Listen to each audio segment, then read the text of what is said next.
Welcome, and thank you for joining us today for another food safety module. This is the 7th module of continuing education related to school HACCP and school food safety. Today we'll be talking about preventing cross-contamination when storing, handling, and serving food in schools. This module will provide 1 hour of continuing education for the North Carolina Department of Public Instruction in the School Nutrition Key Area of Operations area of General Food Safety. Why do we care about cross-contamination? We care because it can make people sick. What you're looking at is an example of an outbreak of E. coli food poisoning linked to cross-contamination. It killed 1 child and made at least 60 others sick. What happened here is that contaminated raw beef was received by the restaurant and then wasn't fully cooked. The undercooked beef was then prepared near food that was going to the salad bar. The E. coli bacteria was then more likely to be transferred from that undercooked beef to the salad bar foods, which would not be further cooked. Not preparing raw or undercooked foods separate from ready-to-eat foods, as we will talk about, is one way that cross-contamination can occur. Cross-contamination is something that is easily preventable. All they needed to do was to prepare the raw and undercooked beef separately from the salad bar foods. Doing this could have prevented that child's death and at least 60 others from getting sick. What do we mean by cross-contamination? Cross-contamination is the transfer of a harmful substance from one food item to another, usually from raw to cooked or ready-to-eat food. Harmful substances like bacteria and viruses often hitch a ride on foods because certain foods have what they need to survive and reproduce. To the bacteria, that turkey looks pretty tasty. They aren't likely to pass up an opportunity for dinner and a free ride. We know that cross-contamination occurs when harmful substances or pathogens are transferred from one food to another, but how exactly does that happen? Pathogens can be transferred by anything that food contacts. Hands can transfer them by touching things that are contaminated and then touching food. They can be transferred when food touches contaminated prep tables, equipment, cutting boards, and cooking and serving utensils. We also sometimes see transfer of pathogens from standing or dripping water. Examples of this are a leak in the ceiling dripping on food, condensation dripping on food, or standing water that gets splashed on food. Food that is contaminated can also transfer pathogens to ready-to-eat foods when they touch those foods directly. Liquids like raw meat and poultry juices are a great example, and why we store these foods on covered pans or dishes on the lowest shelf of the refrigerator, below ready-to-eat and cooked foods.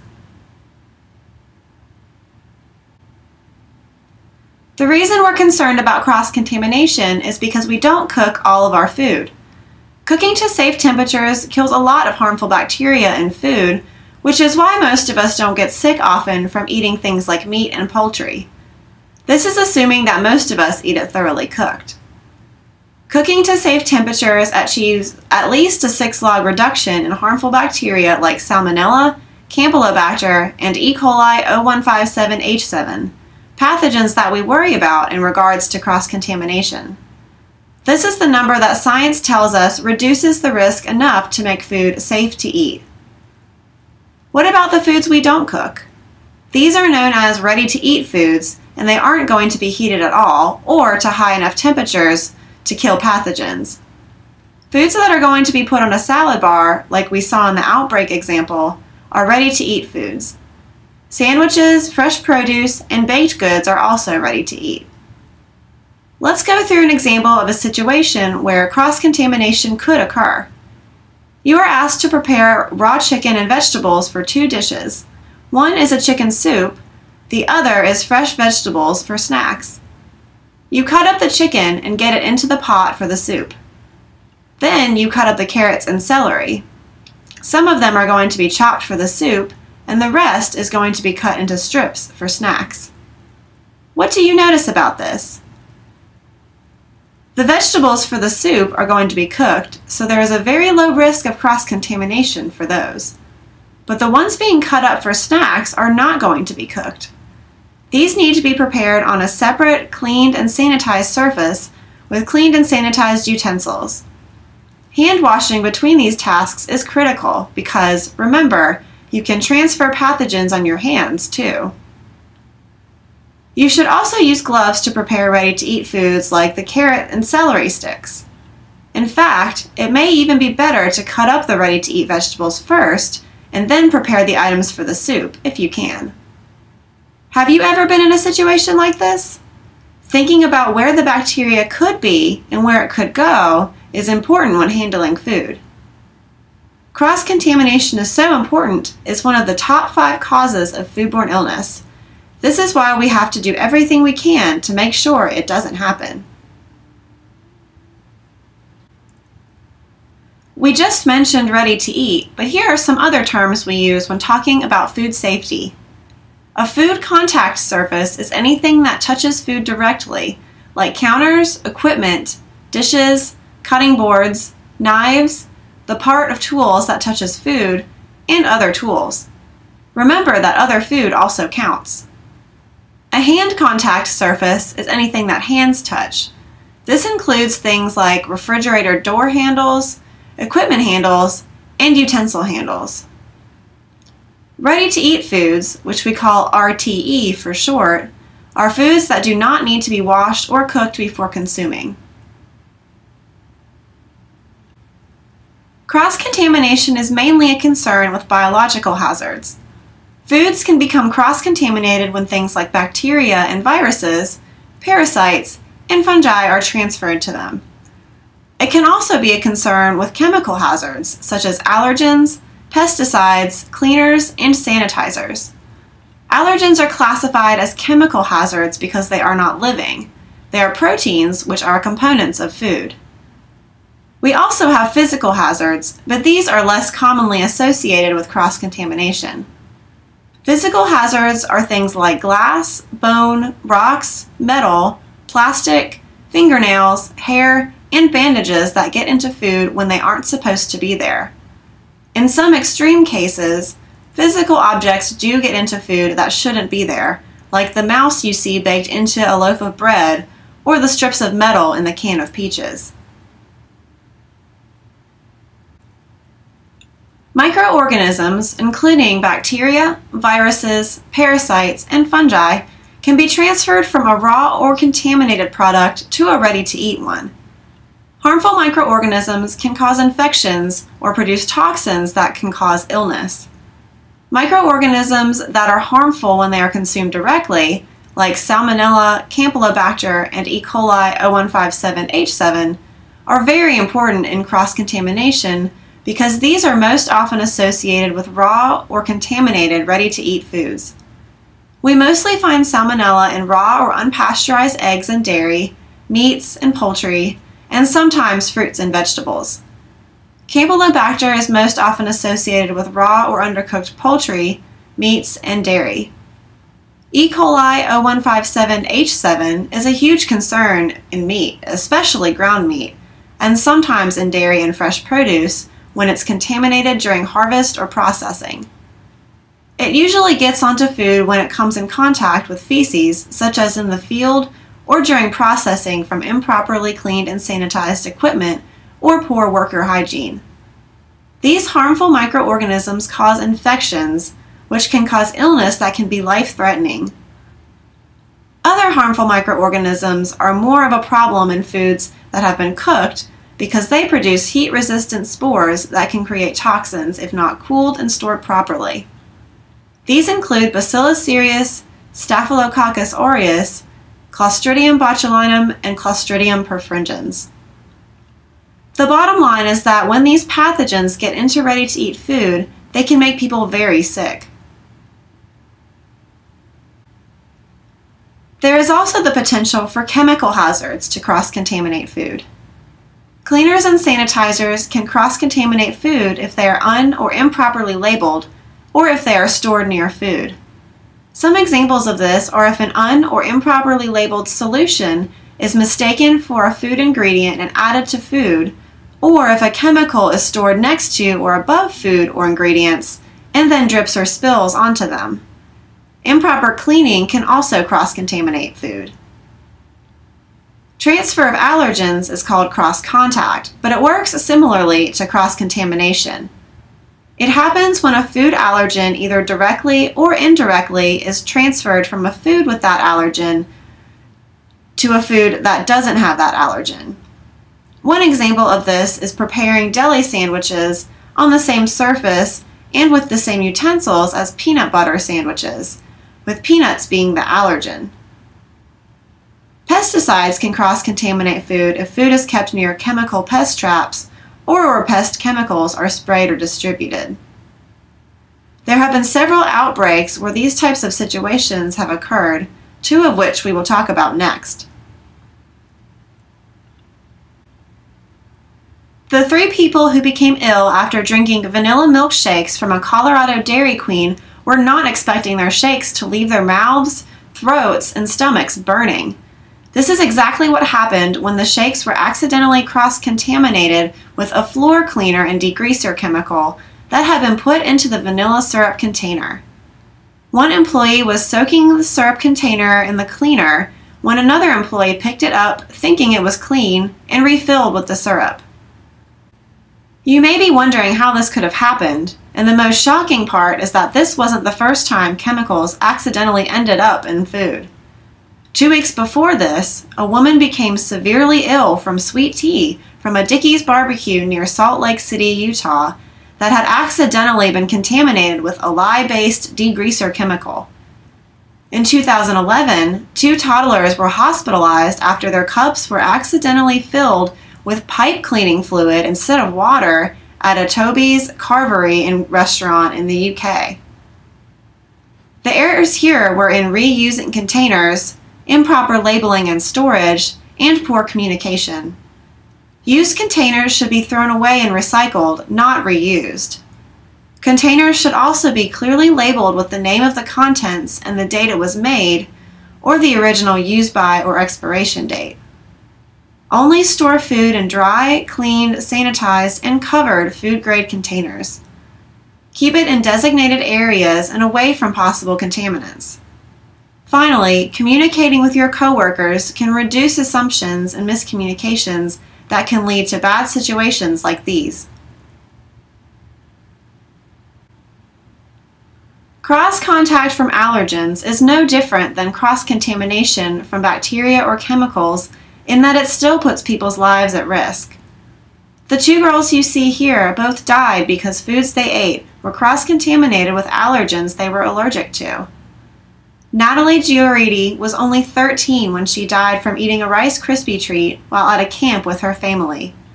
The Rice Krispie treat had traces of peanut butter in the marshmallow, which Natalie was highly allergic to. The camp had failed to properly label foods as they had done in the past. The EpiPen that they had didn't work, and she died from anaphylactic shock. Sabrina Shannon was also only 13 when she died from cardiac arrest due to anaphylactic shock. She was allergic to dairy and had eaten plain French fries, which she thought would be fine, except that they had been served with tongs that had been used to serve cheese fries. The cross-contact of the dairy protein from the cheese to the plain French fries caused the allergic reaction.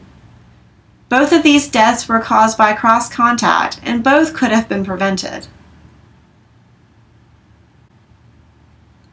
But here's the good news. There are things we can do to prevent cross-contamination and cross-contact. Careful storage, safe handling, and appropriate cleaning and sanitizing helps us make sure we don't cross-contaminate food we are preparing in schools. When storing foods, we need to separate raw and ready-to-eat items as much as possible. Ready-to-eat foods need to be stored above raw foods and meats. Raw meats should be stored based on the final cooking temperature, from the highest temperature on the bottom to the lowest temperature closer to the top.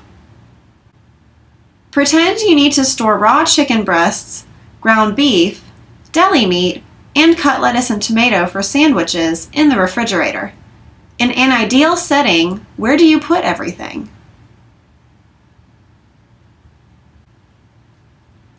Ideally, ready-to-eat and raw products would be stored on different shelves and in different parts of the cooler.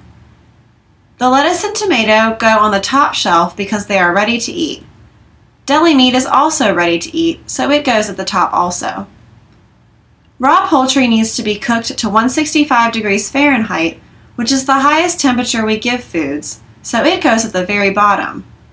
Raw ground beef needs to be cooked to 160 degrees Fahrenheit or 155 degrees Fahrenheit for 15 seconds, so we will put it on a shelf between the ready-to-eat foods and the raw poultry. Some of you may be using pre-cooked burgers or some form of ground beef that has been previously cooked and just needs to be reheated. It may be frozen and needs to be thawed before cooking.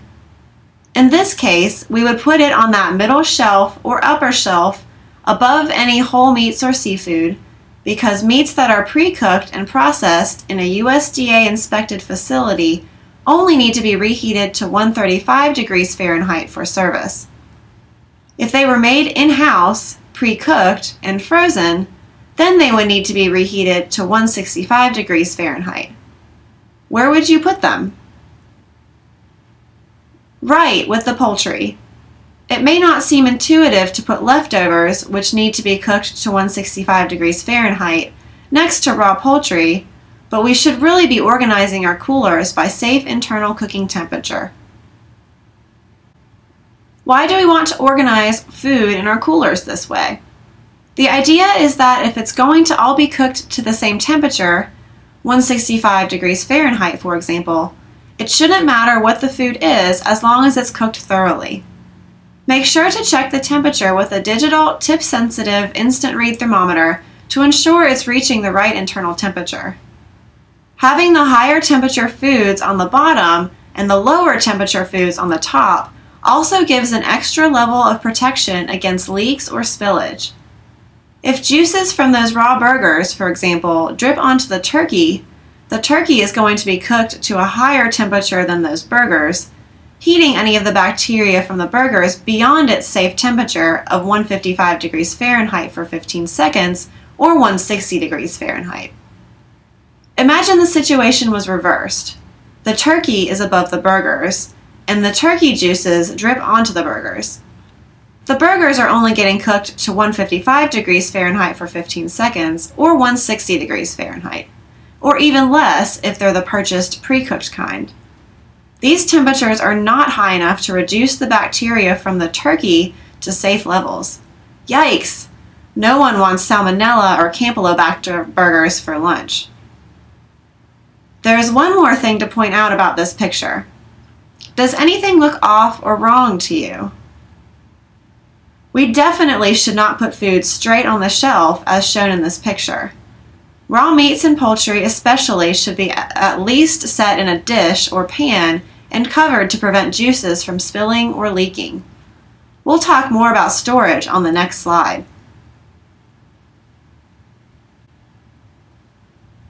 As we just said, using the right storage containers matters. Food should be stored in proper food-grade containers with lids and covers. If there is some sort of spill, having a tight lid or cover will help keep contamination from getting into the food. Store food in designated areas only. This goes for dry storage as well as coolers, like we just saw. Do not store food and chemicals near each other, even if they are packaged. In this picture, bleach is being stored next to packets of gelatin. Dollies, carts, and anything used to transport food or ingredients should be kept clean. Often these are neglected, but regular cleaning is important because they come in contact with food ingredients and packaging, which potentially touch food contact surfaces. Here are a few reminders for safe food handling, many of which we've already talked about. Remember to keep raw and ready-to-eat foods separate from when they are received to when they are prepared and served. Washing produce before use can help remove some of the dirt, but it does not remove harmful microorganisms as well as cooking to safe internal temperatures. Washing produce may remove a very small amount of them, but not enough to impact the safety of the food if it is contaminated. Cook food to the proper internal temperatures as listed in your school's HACCP plan. Finally, clean and sanitize surfaces and hands when switching between foods. Even if both foods were raw or both were ready to eat, if there was a chance they were contaminated, this prevents any contamination from being spread to other foods or surfaces. If you've been working on the same task with the same pair of gloves for more than 4 hours, pause to wash your hands again and put on a fresh pair of gloves. 4 hours is the amount of time it takes harmful microorganisms to reach unsafe levels, so we use this time limit for using gloves as well as for holding food. In 2013, there was an outbreak linked to a poultry company called Foster Farms. Raw chicken from this company had an unusually high amount of salmonella. This contaminated chicken was sent to stores across the U.S. and infected over 630 people in 29 states and Puerto Rico. What links this outbreak to cross-contamination was that the outbreak strain was found not only on the raw chicken, as was expected, but also on cooked rotisserie chickens that they were produced. This means that cross-contamination happened during processing of the raw and cooked chicken products before they were sent to stores or handled by consumers. If all of this chicken was cooked and handled properly, there would not likely have been any issues and people wouldn't have gotten sick. Preparing and handling food for service in schools isn't that much different than preparing and handling food for retail sale, in that both have situations where there is a risk of cross-contamination. Often, proper cooking and handling is all it takes to prevent illness. Take a moment to look at your hands. What do you see? I bet you didn't notice any bacteria or viruses because we can't see them. But we do know that they are often there on our hands because there are experiments we can do that tell us this. Hands are actually the biggest utensil for transferring harmful microorganisms. They transfer these and other harmful substances from the body, hand contact surfaces, and food. When washing your hands, always use a hand washing sink. These sinks are specifically for washing hands and should not be used for food prep, cleaning equipment and tools, or dumping dirty mop water or cleaning solutions.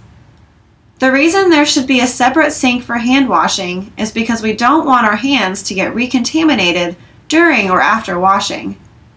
If there's raw food, juices, or chemicals other than hand washing soap in that sink, turning on the water could cause them to splash up onto our hands, and we may not realize it or think that our hands have been recontaminated.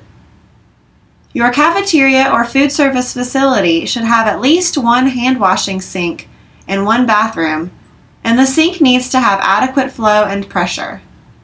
The water should be warm and able to get to at least 100 degrees Fahrenheit. All of this should be specified in your school's HACCP plan. Most of us wash our hands, but do we really wash our hands? Hand washing is critical for reducing the numbers of pathogens that can be transmitted from hands to ready-to-eat food through the fecal-oral route, where they usually get picked up by our hands when we use the bathroom. It also helps with any environmental pathogens that get onto our hands, such as things we might touch when taking out the trash. Many of us don't wash our hands as often as necessary, and even when we do, we may not be doing it correctly. Let's take a deeper look into the science of hand washing, starting with what's on our hands. Two different types of microorganisms, or microbes, are on our hands. The first type, called transient microbes, consists of pathogens that cause contamination. These are loosely attached to the skin's surface and do not survive or multiply. A moderate number of transient microbes can be removed with proper hand washing.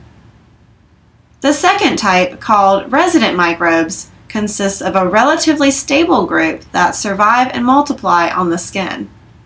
They are not easily washed off the hands, but are usually not a concern in food service because they do not usually cause contamination.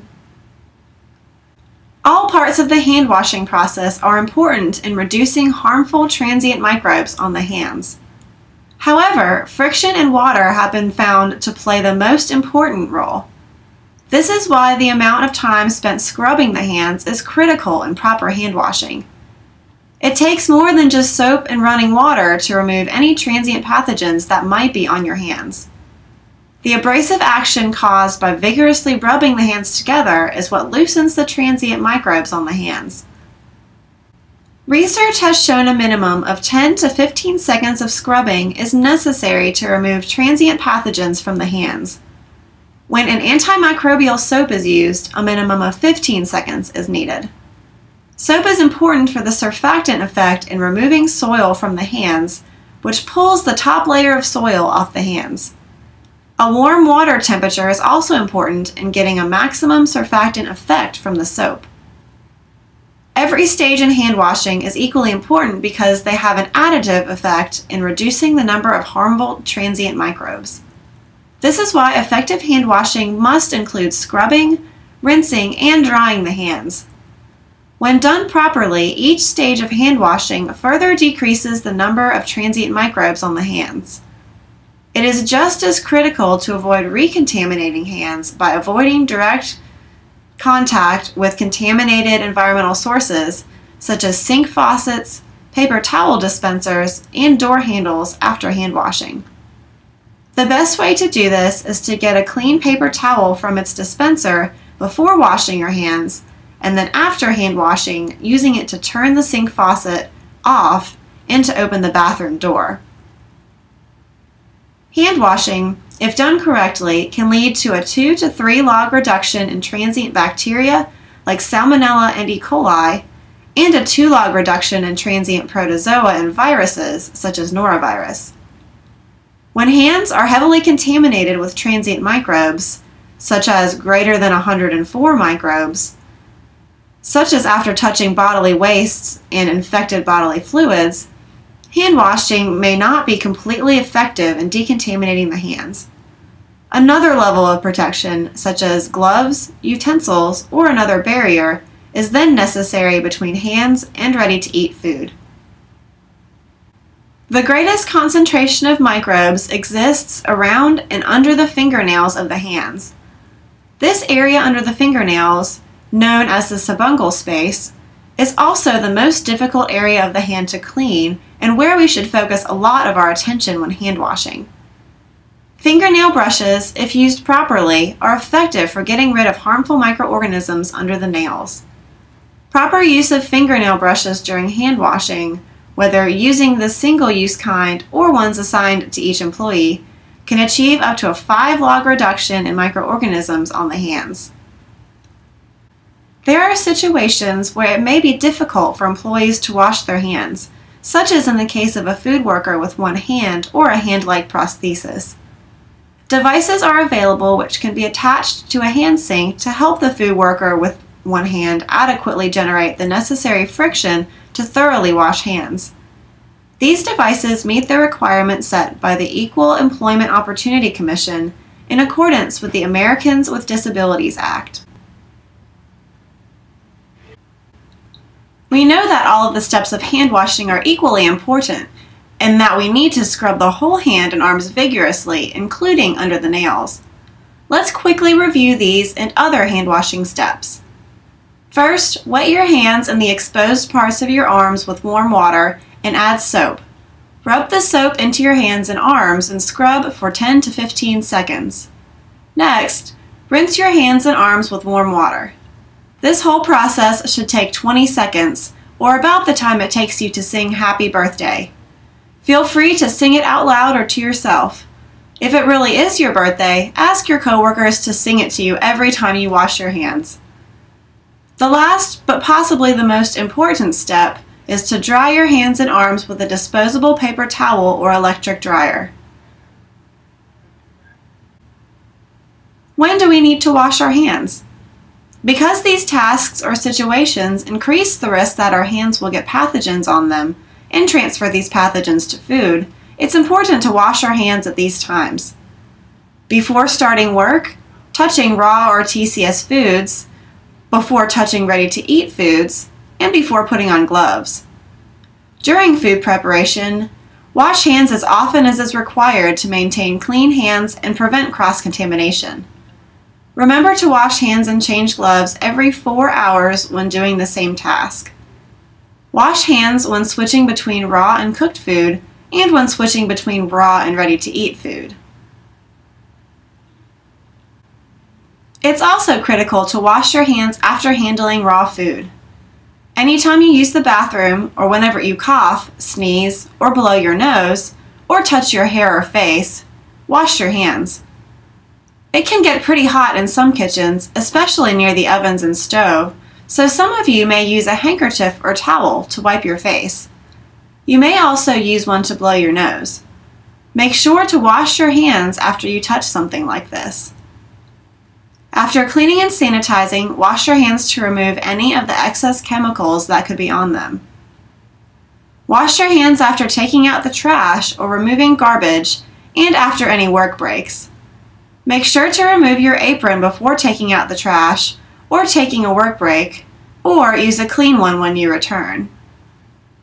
Wash your hands after changing protective gloves, including if a glove breaks. Most money has traveled the world and been touched by many hands, pockets, wallets, and surfaces. It is very dirty, and there's no telling who handled it before you. After handling money is also an important time to wash your hands. Cleaning and sanitizing, when done properly, can help prevent the spread of harmful microorganisms that can cause cross-contamination. Follow the cleaning and sanitizing procedures in your school's HACCP plan. Clean and sanitize all food contact surfaces whenever you switch tasks. Also clean hand contact surfaces regularly, including carts and dollies, as we mentioned before. This prevents pathogens from building up on the handles of coolers, cabinets, doors, carts, and dollies where they can transfer to our hands and then to food. There's still more you can do to help prevent cross-contamination in your school cafeterias. Work with your supervisors to organize the kitchen in a way that keeps prep areas for raw and ready-to-eat foods as far away as possible. This further reduces the risk that foods will become cross-contaminated by increasing the distance between them. Also consider color-coding equipment, utensils, and gloves for different products. You may have seen colored cutting boards for meats, poultry, and produce to help remind us to keep these foods separate from each other. However you color code, make sure it's food grade if it's a food contact surface, like a cutting board or a bowl. Finally, but perhaps most importantly, we want to stress the importance of communication. We have to let each other know what's going on, or else we set ourselves up for miscommunications and assumptions that can create hazards and increase the risk of cross-contamination. The first line of communication should be to inform. Think of this as giving baseline information like guides, protocols, and standards. In your school or food service organization, it's a great idea to create a master cleaning schedule that keeps workers informed about what to clean, how to clean it, and what tools and supplies are required. Next, you want to consider any information that you didn't already give people during this inform step. Share additional information that can cue others as to what you're doing, or share information that only you may know. For example, if you need to leave and come back to your station, let others know it's dirty so they don't prep there. If you're assigned to handle meat, ask someone else if they can handle ready-to-eat foods so you don't run the risk of cross-contaminating. This last part is probably the most difficult for many of us. We really need to keep each other on our toes and correct each other when we're doing something that isn't a best practice for food safety. If you see something that's wrong, speak up. Don't worry about being a tattletale. We're trying to prevent people from getting sick, not become everyone's favorite. If you see someone doing something wrong, they may not even be doing it intentionally. Sometimes we all need reminders. Let them know that they're using a raw meat knife to prep ready-to-eat foods, and that's not okay, and that they need to fix the situation. But it's important to remember that when we correct people, we need to do so politely and respectfully. You all work very hard to do what you do, and if said the wrong way, it can be offensive when someone tells you you're not doing your job correctly.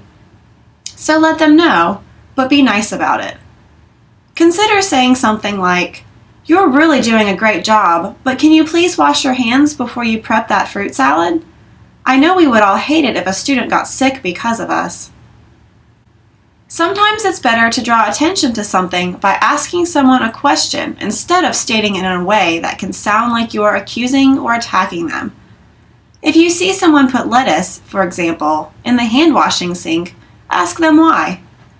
Asking a question can help us stop and think about the answer and help us realize if we are doing something wrong. It also helps to remind each other why we need to be food safe, why we should do things a certain way, and what's at stake if we don't. Correcting people can help avoid a potentially bad situation by giving us an opportunity to identify and fix it. Correcting is also important because it helps support a food safety culture in our schools and cafeterias.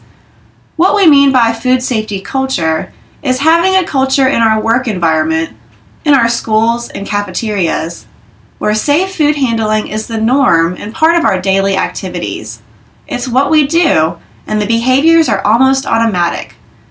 This is what we want to happen in every food service environment.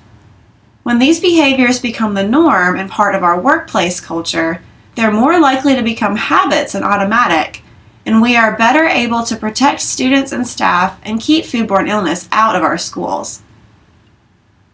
Many people have found ways to make certain food safety behaviors easier to remember and more automatic. One example is with hand washing to prevent cross-contamination. Imagining where harmful bacteria could be, such as on raw poultry or raw eggs, can help you visualize the path it can travel between food, surfaces, equipment, and our bodies. For example, every time you crack an egg, imagine that there might be salmonella there on the shell, and visualize the transfer of bacteria when you crack the egg and it drips onto the counter, or when you get some on your hands, and so on.